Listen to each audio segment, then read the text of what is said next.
right, we'd like to say good afternoon to everyone, and welcome to the Sunday School preview for the Sunlight Missionary Baptist Church. I'm Pastor Kevin Simmons. It's good to have you all with us here this afternoon. Here in lovely Pensacola, Florida, at 1919 North Davis Highway in Pensacola, Florida, where it's bright on one side and it's getting a little overcast on the other side. But this is the day that the Lord has made. We will rejoice and be glad in it.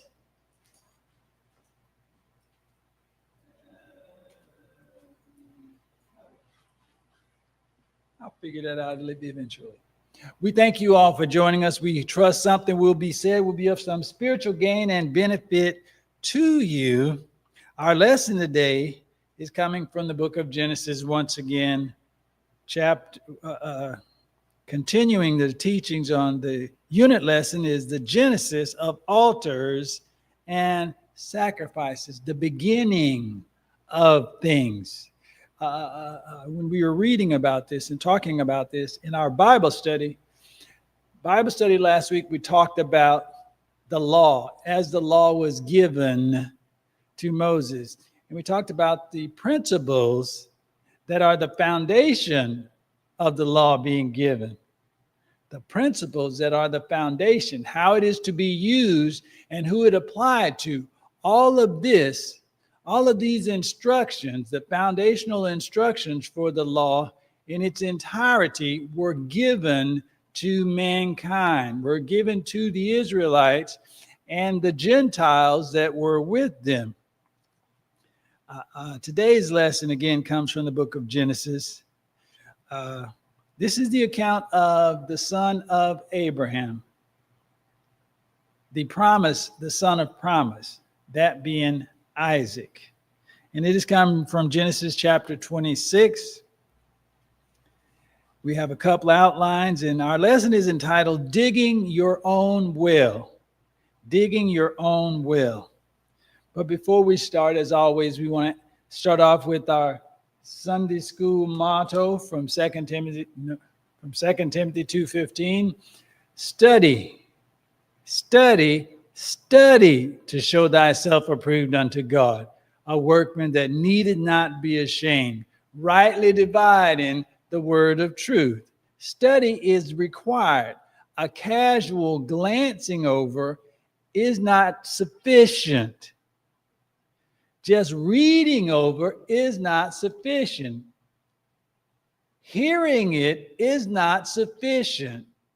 The command from the Lord is you study it to show him, for his approval. Your obedience in studying, in learning, to rightly divide, learning what the word of God says by principle and by example. Your obedience in obeying that command gets his approval. Anything other than that is not approved. God is not approved of a casual glancing over his word, then you deciding what it means to you. The word of God don't work like that. That is why we focus in all of our studies, in all of our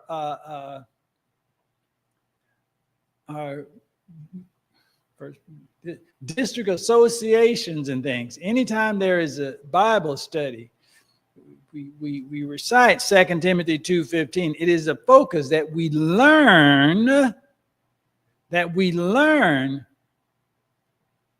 what thus saith the Lord.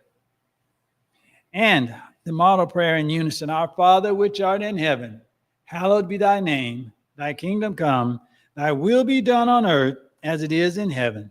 And give us this day our daily bread, and forgive us our trespasses as we forgive those who trespass against us. And lead us not into temptation, but deliver us from evil. For thine is the kingdom, the power, and the glory, forever. Amen. And again, we thank you all for joining us. Our lesson today is digging your own well. Metaphorically, Metaphorically, that means establishing a relationship with God for yourself. Digging your own well. Establishing a connection to God for yourself. The well is the source of water, is the source of life. If you want to have any kind of success in this life, and certainly if you want success after this life is ended, you have to dig your own well. You have to get connected to the water of life, who is the Christ. You have to connect with him for yourself. Today's lesson is the account, again, part of the account of Isaac. In Genesis, there's a whole bunch written about Abraham. Then there's Isaac. And then there's Jacob. A whole bunch is written about him. But not a whole lot is written about Isaac. Because Isaac didn't cause too much trouble. Isaac did not cause a whole bunch of trouble. But the lesson is entirely in digging your own well. And the key verse is from Genesis chapter 26, verse 25. Says, he builded an altar there and called upon the name of the Lord and pitched his tent there. And there Isaac's servants digged a well. Now, these wells, very important. This place this is a desert place that they live in. In the desert, wells are important because, again, it is the source of life. You can't live without water. And deserts are very important, of the utmost importance in the desert. If you want to have any kind of success in family and this, that, and the other, you need access to water. Again, physically, that is the reality. The spiritual truth, that is also the reality. Physical water for your continued existence in this life. Jesus Christ Jesus, the water of life, if you're going to grow spiritually. If you want to be fruitful, if you want any good thing from the Lord, you must be connected to him for yourself. Our devotional reading and printed passages both come from the 26th chapter of Genesis. Again, the book of Genesis is written by Moses. Moses is up on the mountain, and God is telling him everything that happened from the beginning. And Moses is just writing this stuff down. Or Moses is remembering this stuff. He goes down and tells the people that actually write the stuff. But in any case, God is telling Moses what happened. Everything isn't exactly in chronological order. And things are mentioned, like with regard to Noah and his sons, after the flood, the judgment that came upon Shem's descendant, specifically the one that was named Canaan, What God was explaining to Moses and the Israelites is that this is the source where this is the foundation for them inheriting and occupying the land of Canaan.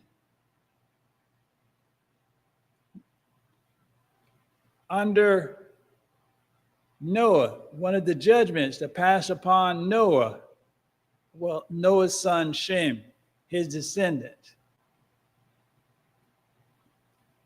And then now, at that time, it was spoken that Canaan would be the servant to, or Shem would be the servant to, which one?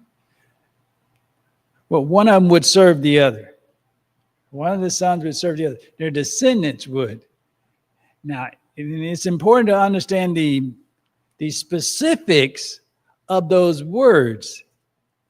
That that particular son would be the servant of servants.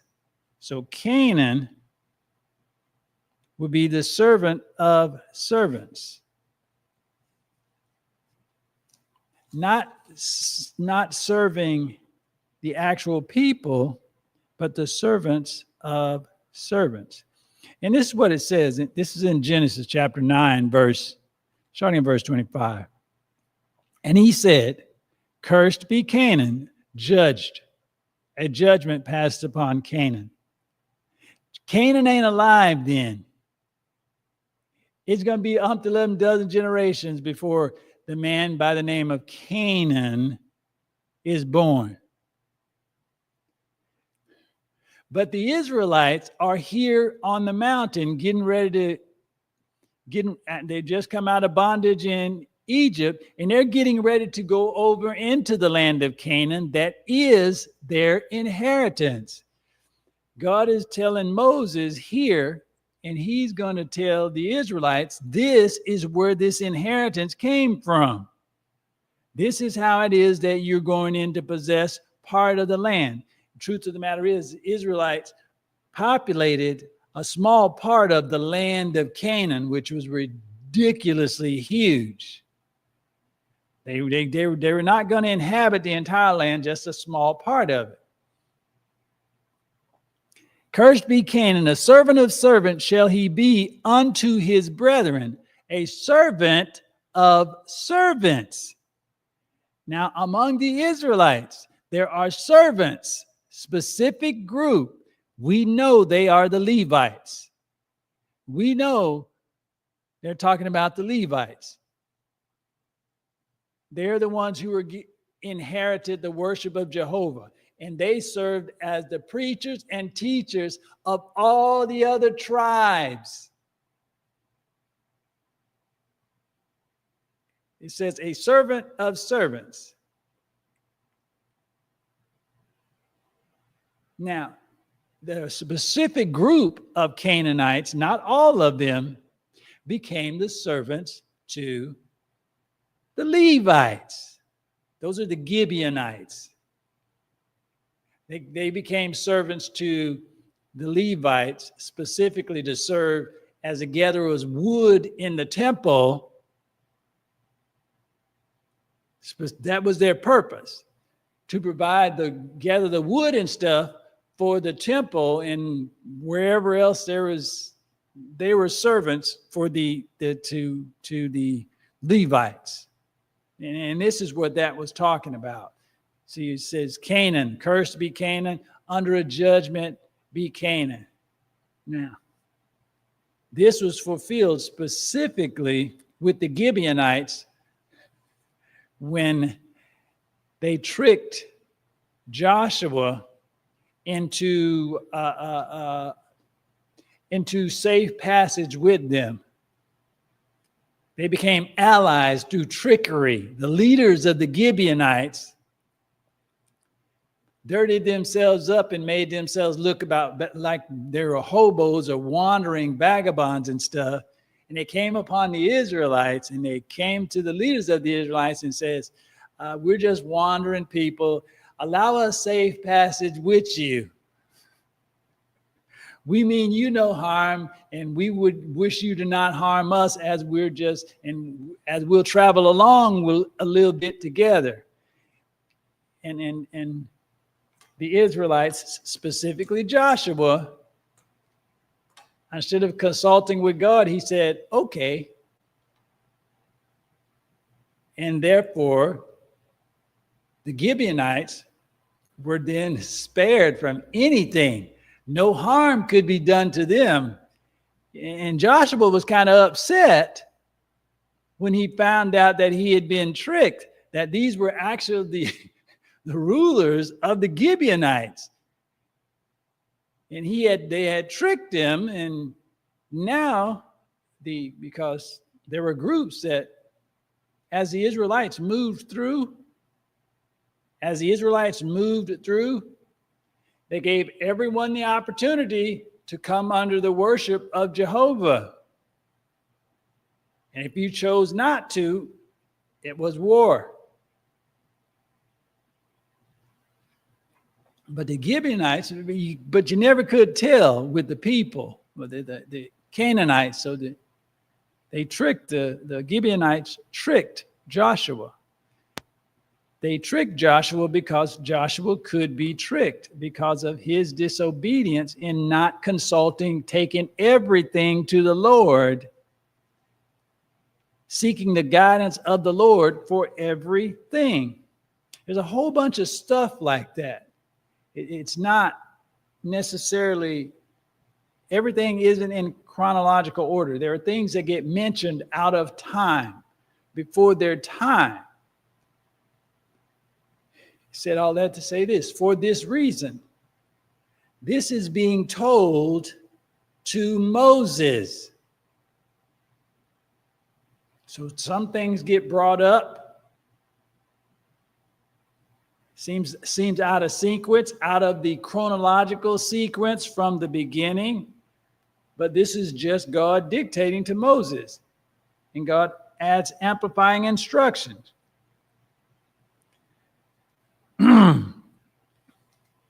Moses is the one writing this stuff. And again, like we said last week, the week before that, and we will continue to say this. With regard to this, in Genesis, in Exodus, Leviticus, Deuteronomy, and Numbers, everything is exactly what God says. No adding to it, no taking away from it. If there is any contrary thoughts in the mind of the people that it's talking about, God would have said so. Like the contrary thoughts of Cain, who rather than just obeying God, went exactly contrary.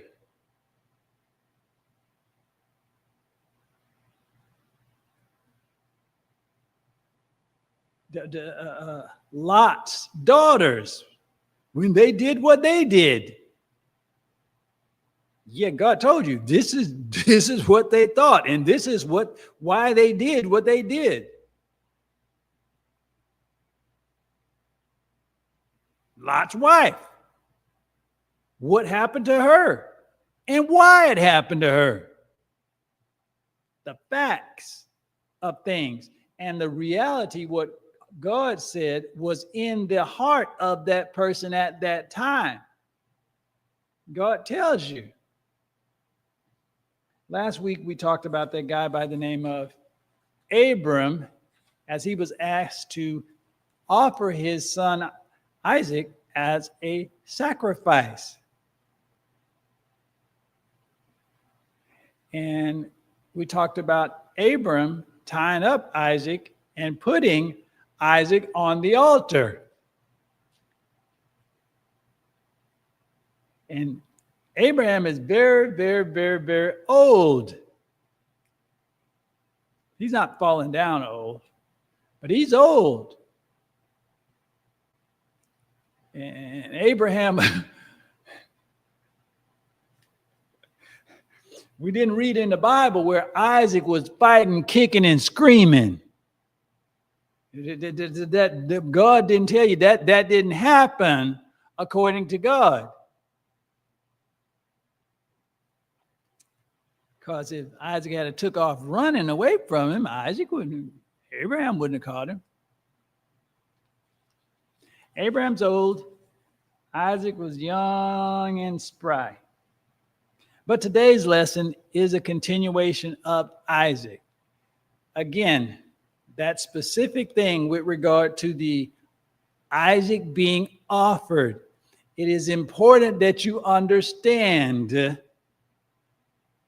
that Isaac simply obeyed what his father told him to do. Period.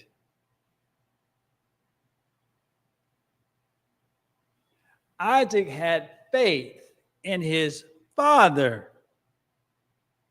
It doesn't speak about his relationship to the Lord individually, as an individual, until we get here. But it does speak to the faith of his father. And today's lesson is about Isaac digging his own well. Now, in our devotional reading from Genesis chapter 26, verse 12 through 23, this is what it says. Then Isaac sowed in that land, and he received in the same year 100-fold, and the Lord blessed him.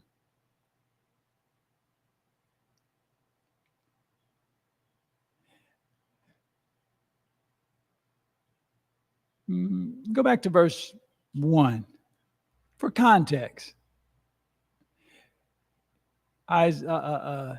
Genesis chapter 26, verse 1. And there was a famine in the land besides the first famine that was in the days of Abram. This is important. There was a famine in the land when Abram was in the land, and Abram left and went to Egypt. Got that poor Egyptian Pharaoh in trouble with the Lord. And Isaac went unto Abimelech, king of the Philistines, unto Gerar, capital Gerar. And the Lord appeared unto him and said, listen to this, go not down to into Egypt, dwell in the land where I shall tell thee of. Don't go down into Egypt like your father did. Egypt is a type, represents idolatry, because Egypt is idol worshiping central. The Israelites, with one exception, actually two exceptions, were not to go into Egypt ever.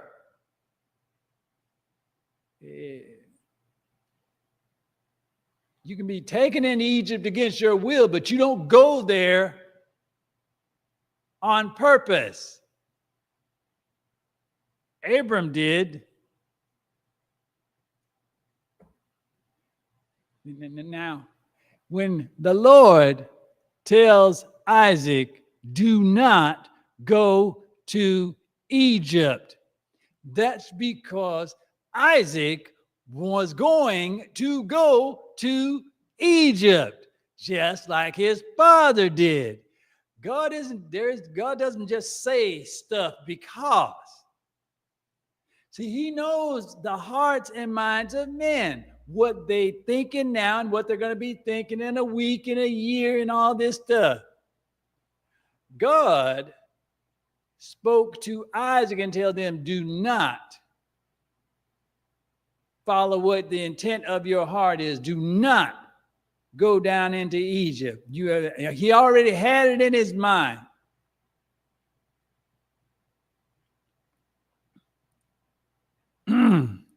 He says, sojourn in this land. Stay where you are. Hang around. if you're going to wander around, journey in the land that you're already in. And I will be with thee, and I will bless thee.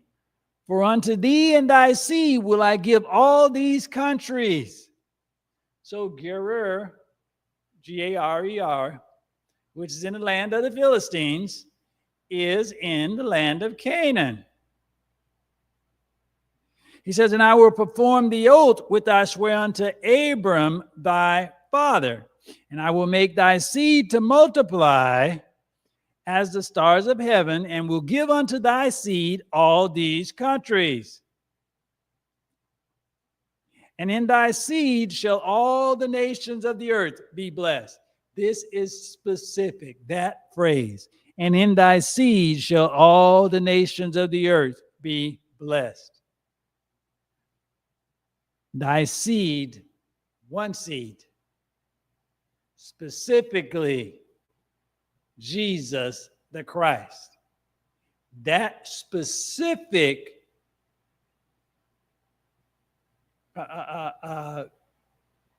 caveat of the covenant was spoken to Abraham, and it is spoken again. This specific caveat to the covenant is spoken to Isaac.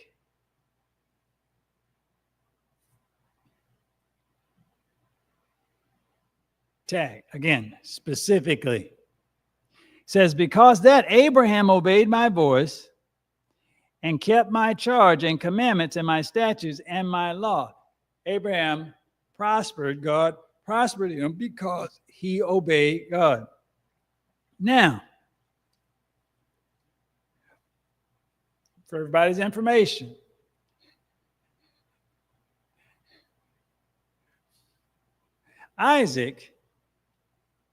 Abraham had his son when he was 100 years old. There's about. Sarah was 99 when he had Isaac. Abraham lived for 120 years. After Abraham had Isaac, Sarah died years after. Abram had another, married Keturah, and had a bunch more sons that later on had to be scattered, were giving blessed with much of an inheritance and scattered away from Isaac in the land where they lived. Then Isaac passed, but there's a whole bunch of other nations created by Abram, a whole bunch of the ites created by Abram. They are not Isaac, not the one that this specific covenant applies to.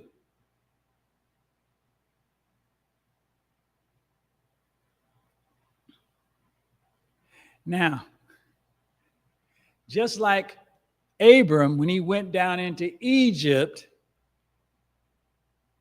his wife, Sarah, was fair to look upon. And Abram Sarah was so fair that the Egyptians who looked upon her and said, this woman is worthy only of the Pharaoh. Only the Pharaoh should have her to be a wife. And Abram says, okay, Sarah, pretend you're my sister, because if they think you're my wife, then they will kill me so they can have you. That's the law of armed conflict. That's the law of armed conflict. This is the way that works. Two males fight it out for the female and for everything else. That is a thing. That is a thing. Humans don't do it so much anymore. Humans don't do it so much anymore, but that has been a thing. The one who wins the fight wins. And everything that the other guy had is now his. That's how war worked. In the animal kingdom, the top lion wins and has all the female lions. The top elephant wins. The top horn, the top goat. Do that head button thing. The one that wins has everything. Again, law of armed conflict. It's a thing. People did it.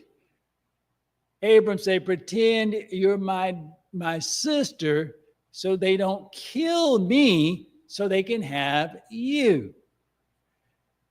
Sarah's like 90-something years old. And still, people would kill for her. She's not a young woman that can have children, which is kind of the point of having wives and stuff during that time. You got a young wife because she can have children. Sarah can't have children. But Sarah was so fair to look upon. She's not normal at all. She was so fair to look upon that the normal stuff, the normal reason you would choose a wife to have a family and children, the normal reason, looking at Sarah, that was just overwritten.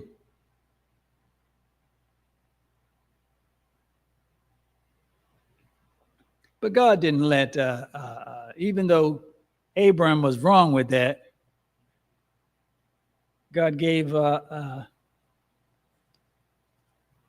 sent Pharaoh some dreams that, you may be able to physically take her to wife, but it is not going to end well for you. This what God let Pharaoh know.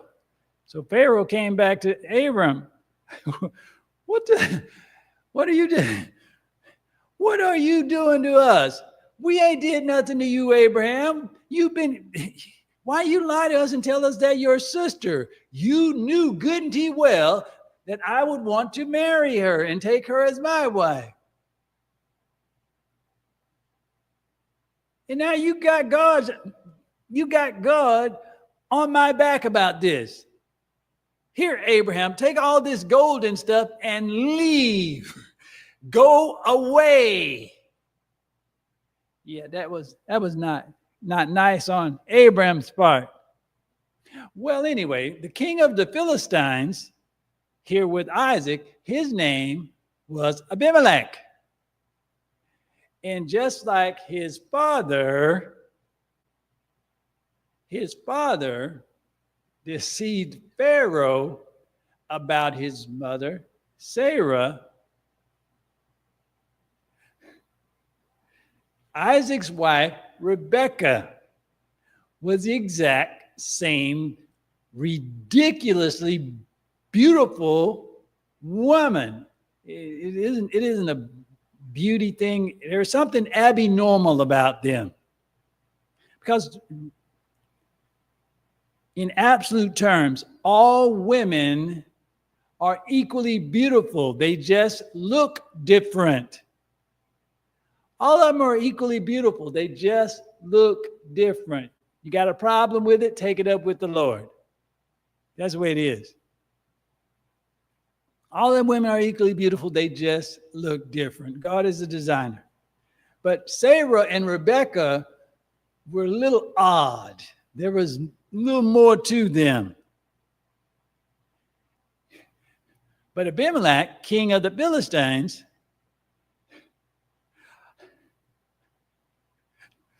looked upon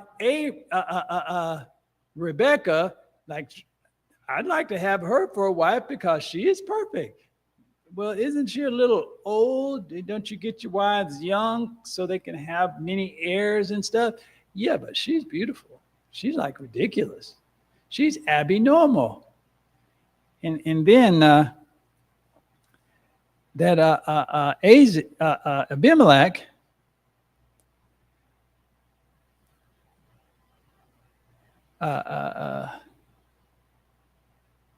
got the same thing happened to him that Pharaoh happened to Pharaoh. It was made known to him that Rebekah was actually Isaac's wife, and the Lord did not smile upon that adultery thing. Basically what it is, even though Isaac tricking Abimelech, even though Isaac is tricked Abimelech,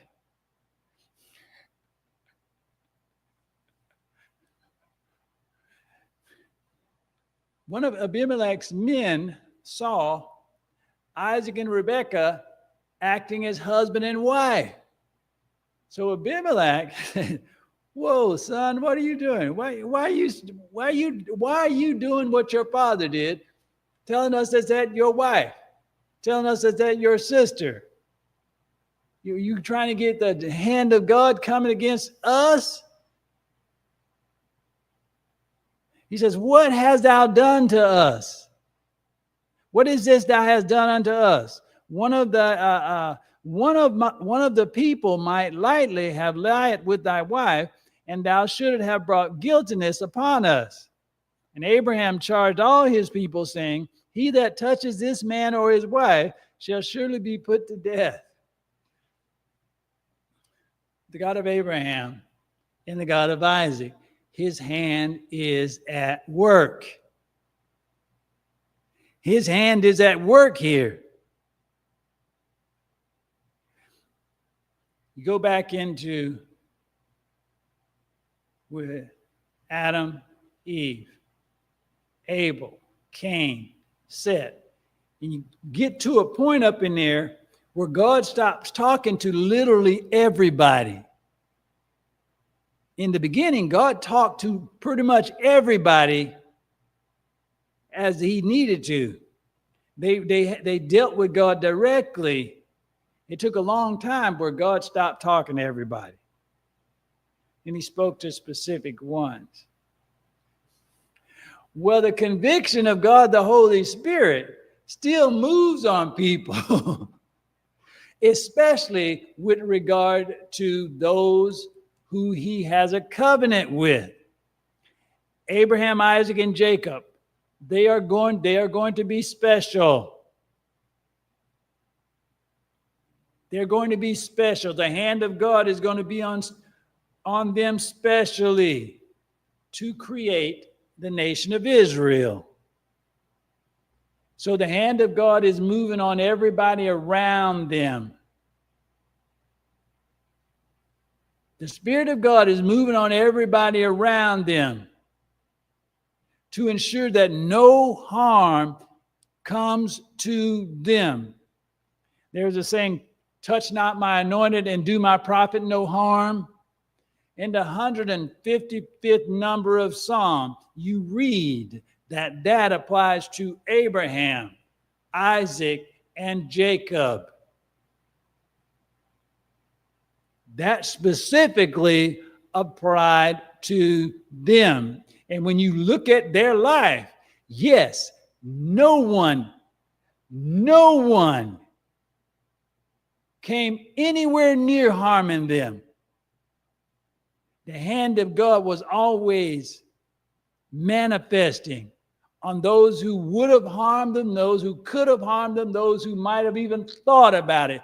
The hand of God dealt with them. "Touch not my anointed and do my prophet no harm" did not.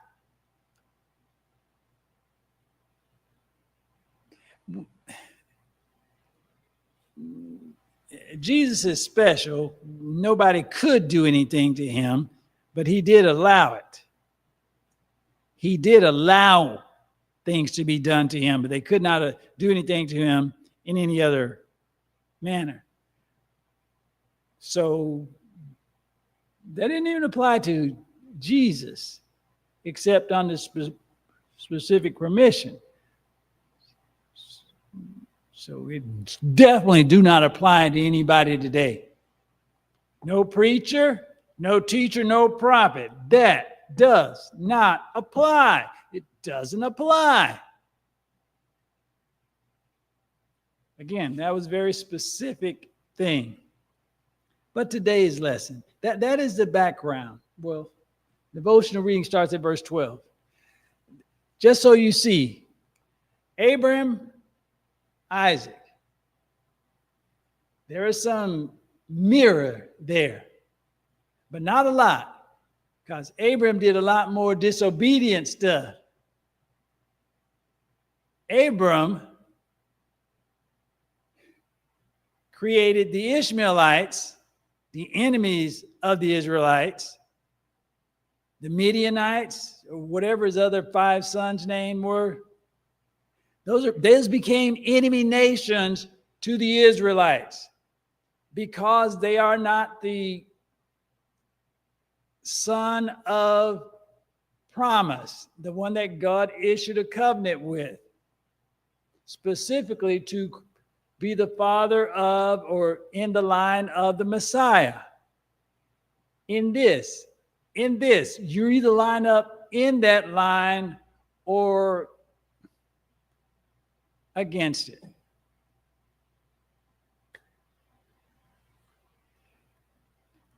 The Midianites, again, all those others, nations became idol worshipers. All the other sons became the leaders of nations that became idol worshipers. And that's where our lesson starts off today. There isn't you see where the hand of God is moving on behalf of Isaac.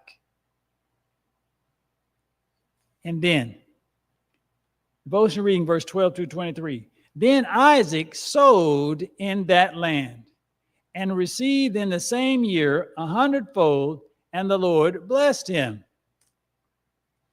And the man waxed great and went forward and grew until he became very great. For he had possessions of flocks and possessions of herd and great stores of servants. And the Philistines envied him. Once again,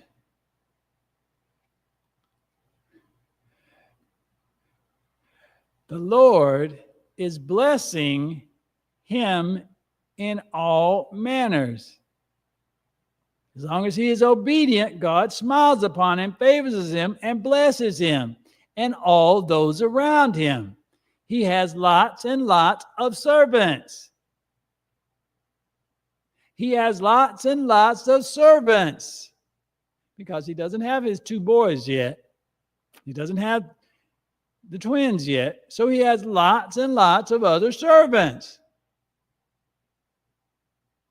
Gentiles. He himself being a Gentile. For all the wells which his father's servant had digged in the days of Abraham, his father, the Philistines had stopped them and filled them with earth. Again, water is a necessity. It allows you to have your flocks, your animals. You can have more animals if you got more wells. You can have more animals if you have enough water for them.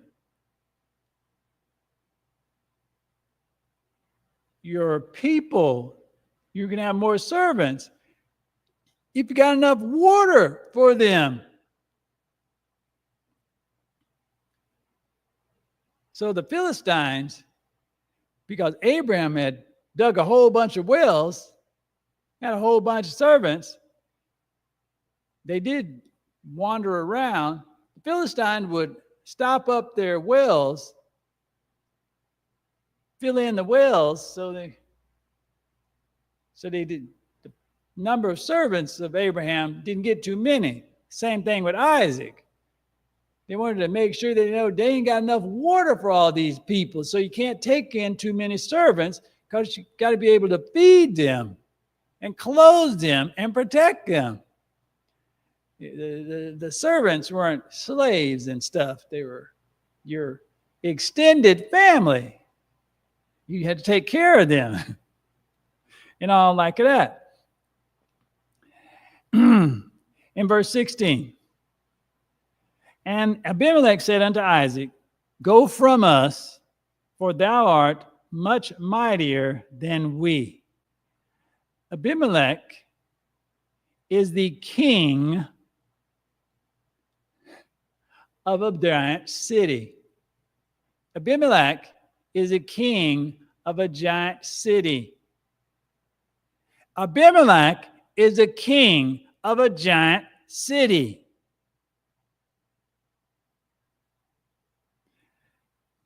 God has smiled on Isaac so much that he has so many servants and stuff that Abimelech and the Philistines fear him because of the number that they have.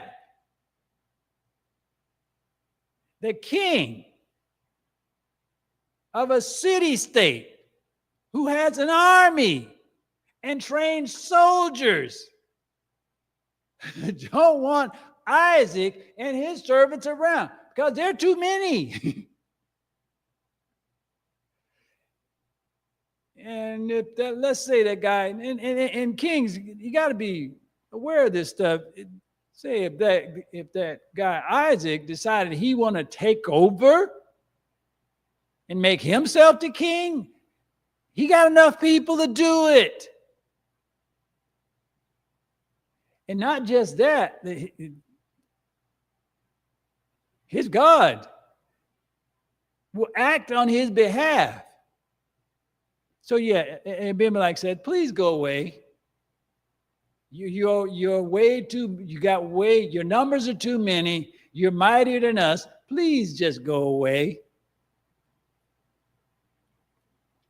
And Isaac departed, verse 17, and Isaac departed thence and pitched his tent in the valley of Gerar and dwelt there.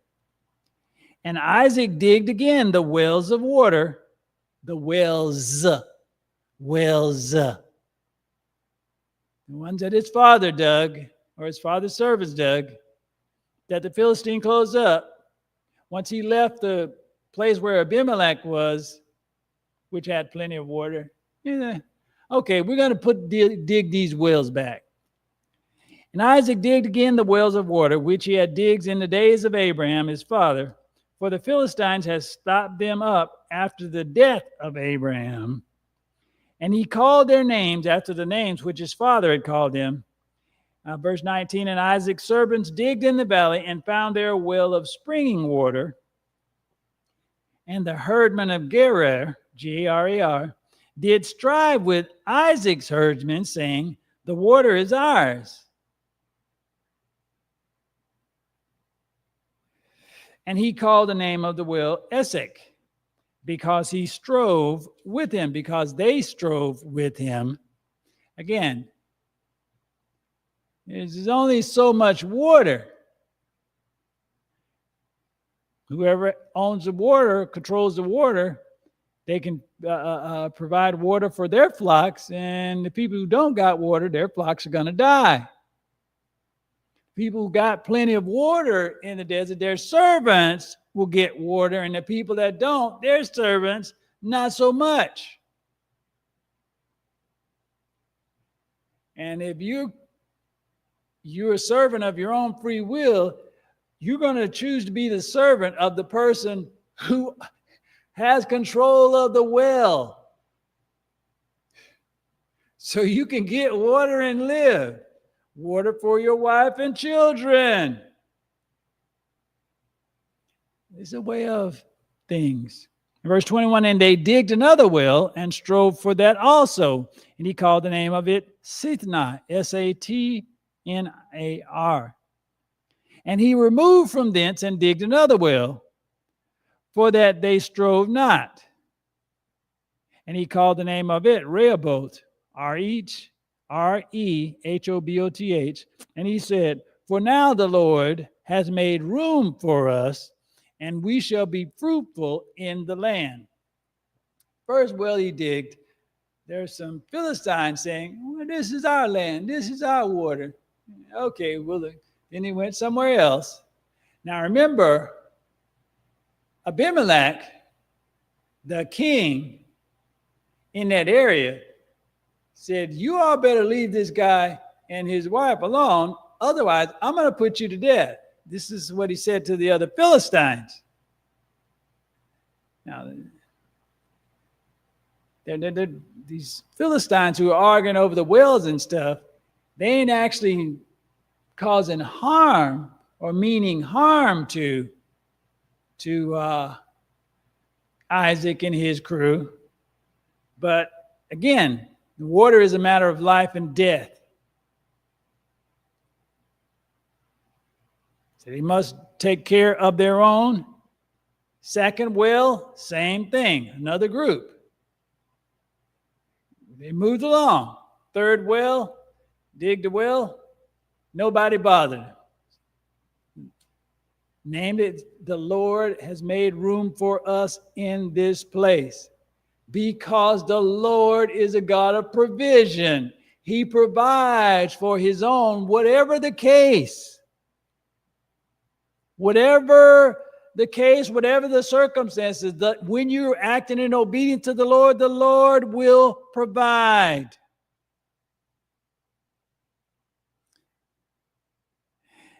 Verse 23 says, and he went up from thence to Beersheba. He has a place, he has a well. They're growing and multiplying. Leave that place.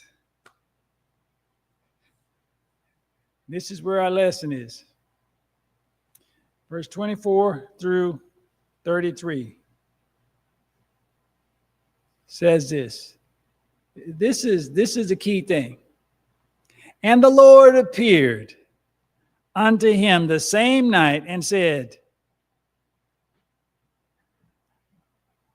I am the God of Abraham thy father. Fear not, for I am with thee, and will bless thee, and will multiply thy seed for my servant Abram's sake. I will bless thy seed for my servant Abram's sake. And he builded an altar there, that is, Isaac builded an altar there, and called upon the name of the Lord, and pitched his tent there, and there Isaac's servants digged a well.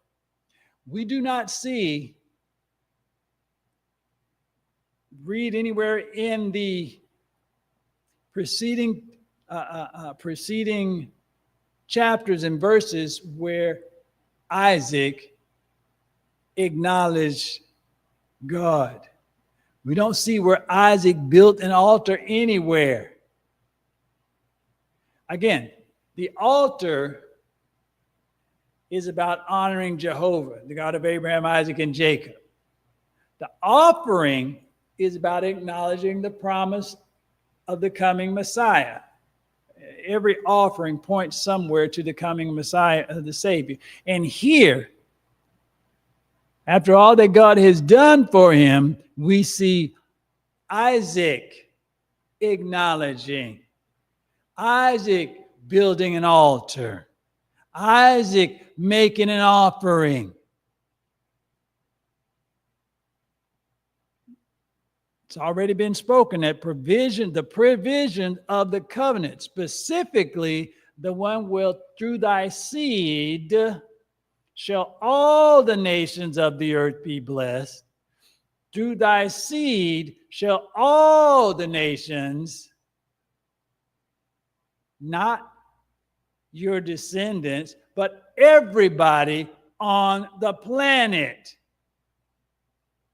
Through thy seed will everyone have opportunity to receive salvation from eternal damnation. that promise, again, dating back from Adam and Eve, is about the coming Messiah.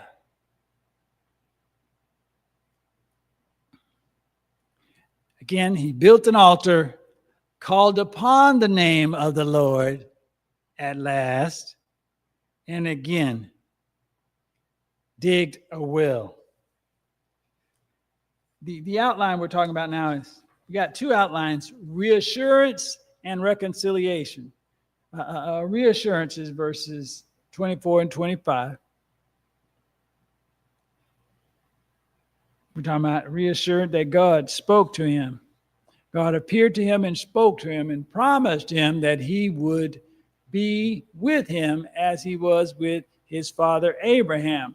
And for the benefit, for the cause of his covenant that he made with Abraham, Isaac, in Isaac's obedience, will be blessed. The covenant that God made with Abraham transfers to Isaac.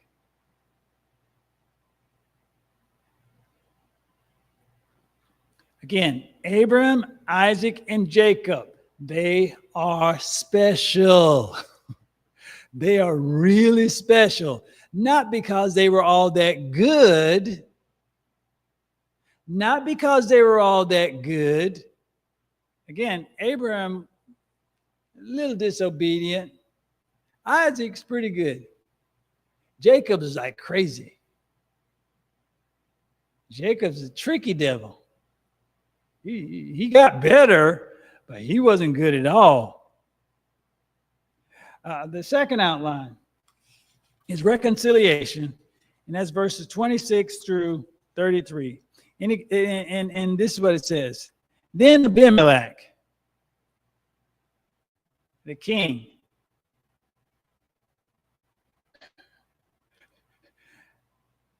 who told him, okay, y'all are too mighty. Could you please just go away? The king, he keeps abreast. The king keeps abreast of what's going on in the land.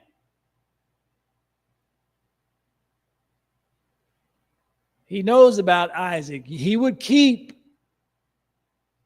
have people, not so much spies, just scouts, keeping abreast of this. Because again, they feared Isaac because he had so many servants and stuff. They're mighty men. I don't know. Yeah, we're not going to talk about that. Then Abimelech went to him from Gerar, where he was, and as Ahazet, one of his friends, and Phicor, the chief captain of his army. The king and the king's friend and the general and the top general in the army, they go to see Isaac. And Isaac said unto them, wherefore come ye unto me, seeing ye hate me, and have sent me away from you? The word hate in this context does not mean what you want it to. It means you mean because the king had to send them away. That is a negative thing with regard to, he's saying, why have you, seeing as how you have not done positive things with respect to me when I was there? You wasn't 100% positive. You were negative. You had this negative thing because you sent us away. It's a negative thing rather than a positive thing, rather than having sustained ill intent. That's what the word hatred means outside of the Bible in the Webster's Dictionary.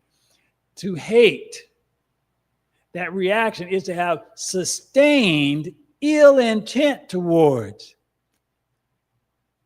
That's not what Abimelech had. He had no ill intentions towards Isaac.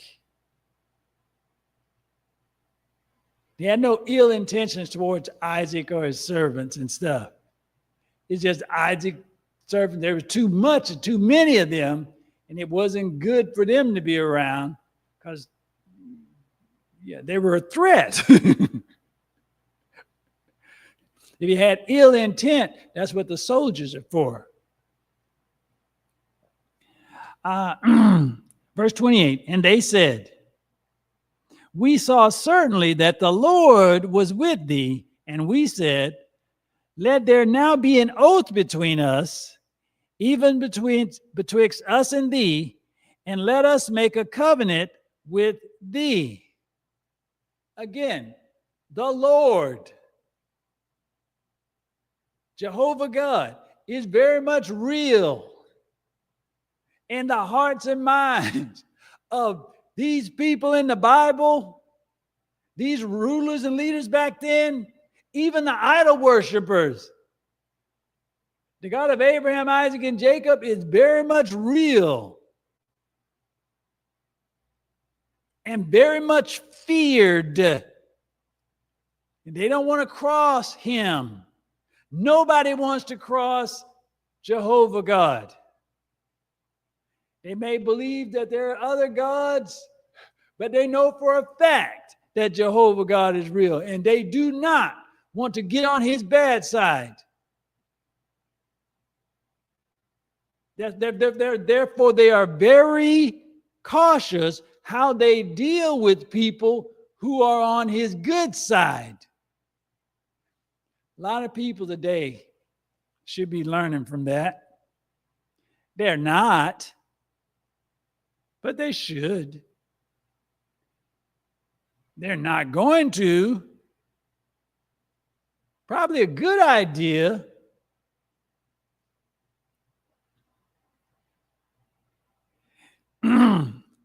Let us make a covenant with thee, that thou wilt do us no hurt, as we have not touched thee, and as we have done unto thee nothing but good. And that is true. They didn't do anything. Had no negative intentions towards Isaac and stuff. They couldn't let Isaac stay among them, but that was not a negative thing. That was not a negative thing directed against Isaac and his crew. It's just Isaac and his crew was too doggone big, and they couldn't stay there no more. We have done thee nothing but good, and have sent thee away in peace. We sent thee away in peace. It says, thou art now the blessed of the Lord. Thou art now the blessed of the Lord. And he made them a feast, and they did eat and drink. The king Abimelech, his friend, and the captain of his army, it's important that the captain of the army be there. It is important that the leader of the military be there. And Isaac hear in the presence of the king that the military of the Philistine are not going to direct any harm towards any of his people at any time.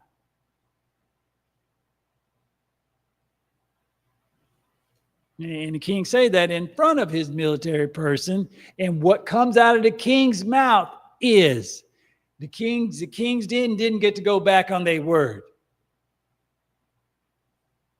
They didn't get to change their mind.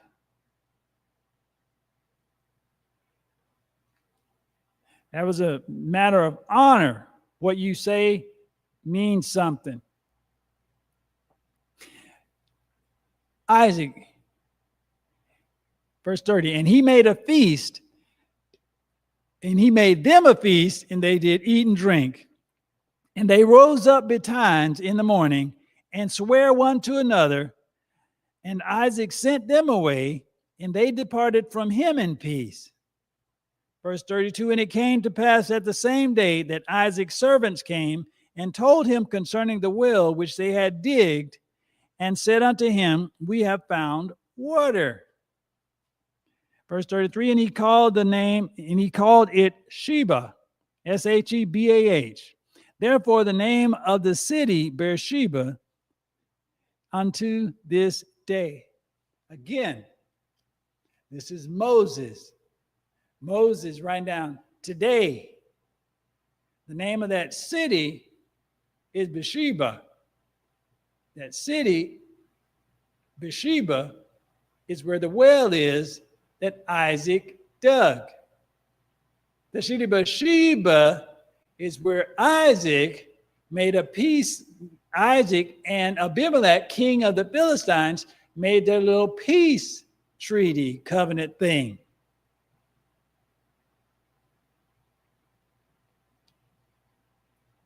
When they go over into the land of Canaan, when the Israelites go over into the land of Canaan, city of Beersheba, which was once the property or place of Isaac, the father of the Israelites, that's one of the places that they're going to inhabit. And this, God telling them, this is how they know it's their inherited property. Everywhere Isaac or everywhere Abraham put his foot, all these cities that's being named here, it is their inheritance. This is why all this stuff is being said. This is why all this is being said. All this being dictated to Moses. Moses is dictating it all to the Israelites. The specific part that they're going to inherit or going to settle in is theirs by inheritance.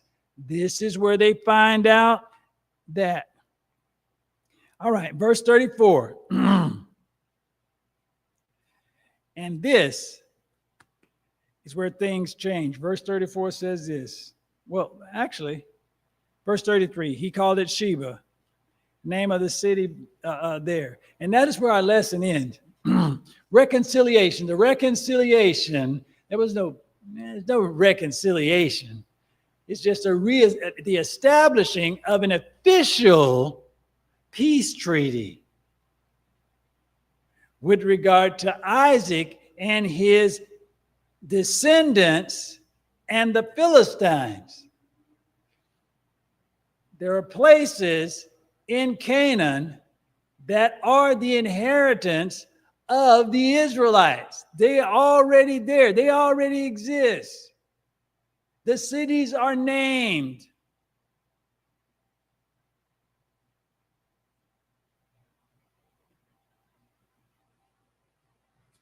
They're going to have problems with some new Philistines because as many as Isaac and his servants were, the Israelites that are now encamped around a mountain where Moses is receiving the word, oh my goodness, they are way more. They are way more.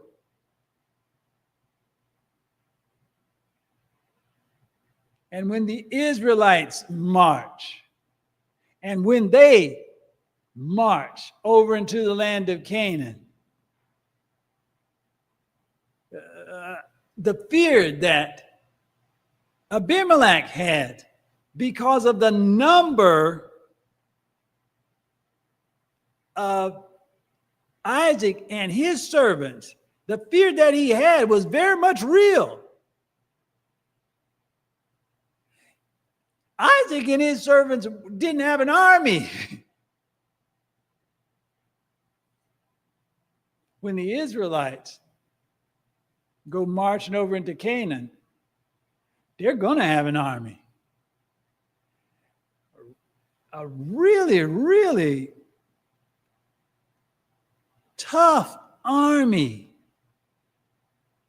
A really, really destructive army.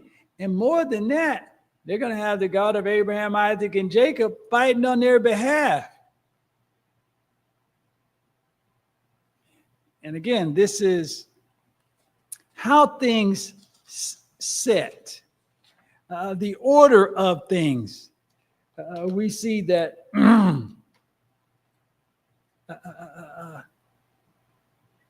Isaac had to establish his own relationship with the Lord. Isaac had to do things for the good of all his people. Granted, he doesn't have his sons yet. Now, and this is what I wanted to say before I ended this. Verse 34, which starts off, it was talking about Isaac in verse 33. Verse 34 starts off like this. And Esau was 40 years old when he took to wife Judith, the daughter of Beri, the Hittite.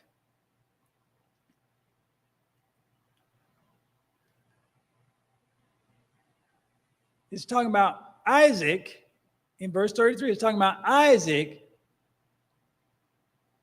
and his establishing a covenant with the Isaac. Now, this ain't God doing this covenant. Make sure we get this. This isn't a covenant that God did. This is something that Isaac did. It's basically a peace treaty.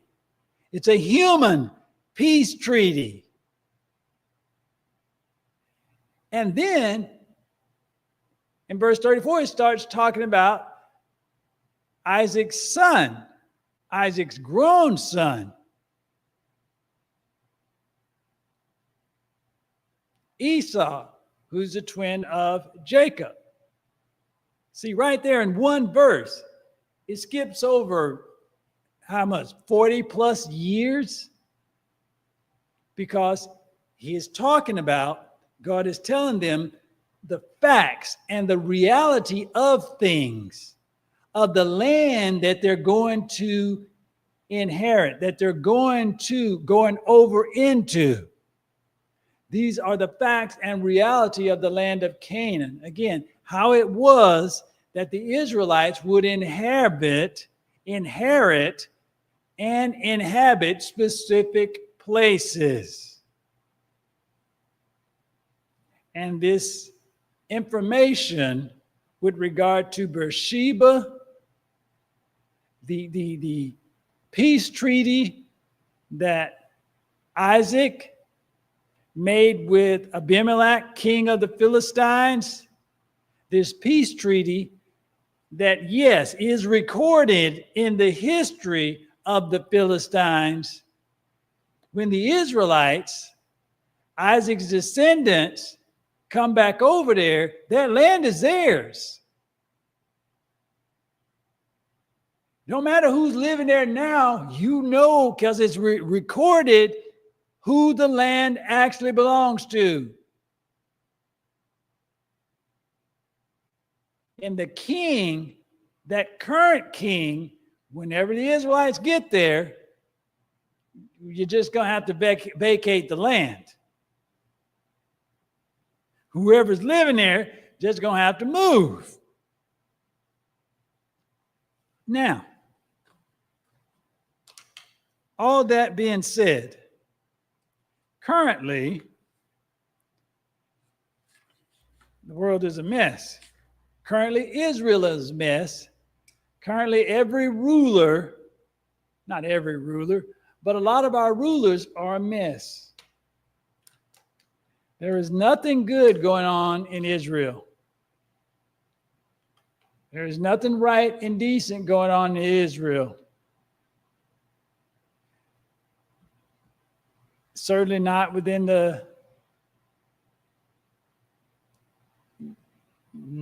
Gaza. That's for doggone sure. And we need to understand, God is not pleased with any of that nonsense. And God is not glossing over anything. Again, that is our lesson for today. Digging your own well.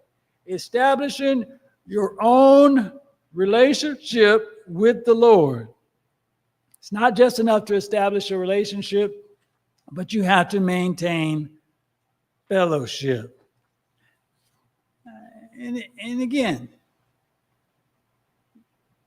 Abimelech, the Pharaoh, these people who worship something other than Jehovah God, saw that the hand of God was upon God's actual servants, Abraham and Isaac. They saw that the hand of God was upon them, and they acted out of fear and reverence for the servants of God.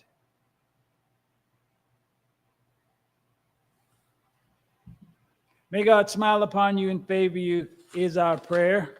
We hope something that has been said will be of some spiritual gain and benefit to you. Thank you for joining us. Have a wonderful day. Have a wonderful Sunday.